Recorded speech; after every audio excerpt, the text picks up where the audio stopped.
Hello again, everybody. It's Rod with the Photo Fair, here to talk about another cool vintage camera here on YouTube. Today, I'm going to talk to you about my Mamiya 6 folding 120 camera. I love 120 folders. I've owned a bunch of them over the years. I own a couple of them right now.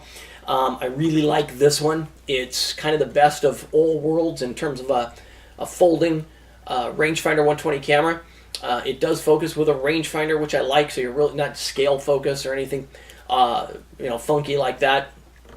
This camera also is one of the smaller ones. It's a 6x6, so it shoots a square, just like a Hasselblad. The reason I like the square with these little compact folders is I don't want to be doing this or having to worry about that. Compose the photo horizontally or vertically, hold the camera the same way every time. So it's kind of nice. Now, of course, you are wasting, since we traditionally do rectangular pictures, usually, you are technically wasting a little bit of that film area. But it's not like we're shooting 35mm and we're cropping it. This is a full 6x6, 2 1/4 square piece of film, about 4 times the size of a 35mm film. So that's kind of nice. Got plenty of film to work with. So what I like about it is look how small the camera is. I have shot many a 35mm SLR that was bigger and bulkier by far than this, and even my old Canon 7 35mm rangefinder camera with a lens on it is as heavy, if not a little heavier, and in some ways even bulkier. And yet this is giving me a medium format size piece of film. That is so cool. It's a folding camera, so you pop this little lever here on the front, and it folds out. Little bellows here. If you're going to buy one of these things, a lot of times these old bellows aren't light tight anymore. They could have some pinholes in them. This one had a bunch of pinholes in it when I got it. I used a rubberized paint. It's paint that's rubberized. And I painted over all the holes. I've opened and closed this and folded it a bunch of times since doing that. No light leaks. So that was a cheap and easy fix. Delighted with that. So it's now light tight. These old Mamiyas, what I like about them, first of all, this was before Mamiya was making their own lenses, before the Mamiya Six lenses, which are good lenses in their own right. This is a Zuiko lens. Zuiko, of course, most noted for making the lenses for Olympus. And this is a really sharp lens, 75mm f3.5, so kind of a standard focal length, kind of like a 50 on a 35mm camera. And f3.5, not super fast, but fast enough. The rangefinder is crisp on this camera. This one's a late model one, so it's got the little bit bigger a viewfinder. Some of the early ones had this tiny little round peephole you had to look through. This one's got a nice bright rangefinder, which I really like, and it's pretty good. It's not the best rangefinder I've ever seen, but it's pretty easy to acquire focus on this camera, as long as it's not really, really, really low light. And this really isn't the kind of camera I would use in a low light situation anyway. So it's really clever, the focus on this camera. I love the focus. It's right here on the back. Sometimes your thumb gets in the way as you're looking through it, but it's right here. Just a quick little wheel. It's just so fast and so precision on the focus. And it doesn't move through some god-awful mechanism through the front here to move the lens. It actually moves the film plane. That's pretty clever. I don't know of too many cameras that operated this way. There are a few, but it is kind of unusual. It works really well. When you load the camera, they have this little pressure plate adapter that you put in there. It keeps the film perfectly flat.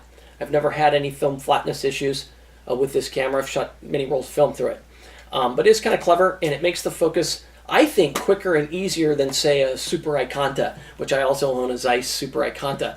And that one with the little wheel focus up here I find to be a little more cumbersome.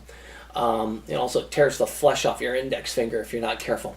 So this is kind of nice. It handles really well. It's smaller than a Super Iconta B. Even a Super Iconta, any of their 6x6 cameras are a little bulkier. I think it takes comparable photos. We could debate whether the Zeiss Tessar 2.8 that's on my Super Iconta B is sharper than this or not. It might be.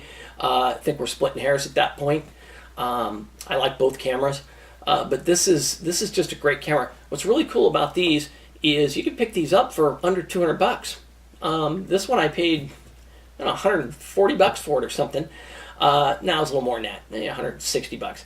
It did have some pinholes in the bellows I had to repair up, but that cost me $5 for the special paint and a little bit of my time.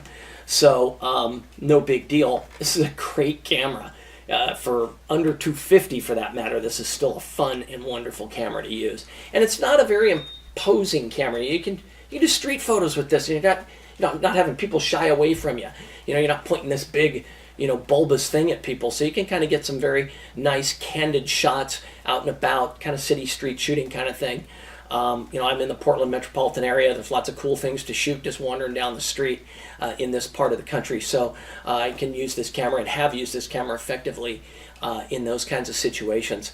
So Mamiya 6, top pick for if you want to shoot an old vintage film camera, 120 folder, compact, easy to use, simple, and very lightweight. You can get these at Photo Fair. We've got a Photo Fair coming up in Portland, October the 8th. That's a Sunday at the Jackson Armory. You can check out photofair.com for information on that. And we got another one down in the Bay Area, the 42nd running of our fall Photo Fair in Newark. That's November 18th this year. So a couple of photo fairs. If you're outside of the West Coast, you've plenty of camera shows you can go to, and you can find these things. You can hold them, feel them, touch them, see if you like them before you buy them. You can also find these things on eBay and Craigslist and other places too. But I like going to the camera shows and where you can actually play around with the camera, and especially if you're not super familiar with it. It's great. You watch a video. I'm telling you, it's a great camera, but you might pick it up and go, I like the other one better, or whatever. So go to the photo shows. They're all over the country, and they're a great way to handle these old cameras and maybe even pick one up, talk to somebody that's probably an expert on them, and can give you some great pointers and tips. So that's my camera this time around, the Mamiya 6. It's one of my favorites. I love it. Hopefully you can find a nice old folding medium format camera and play around with it as well. We'll see you next time. This is Rod with the Photo Fair.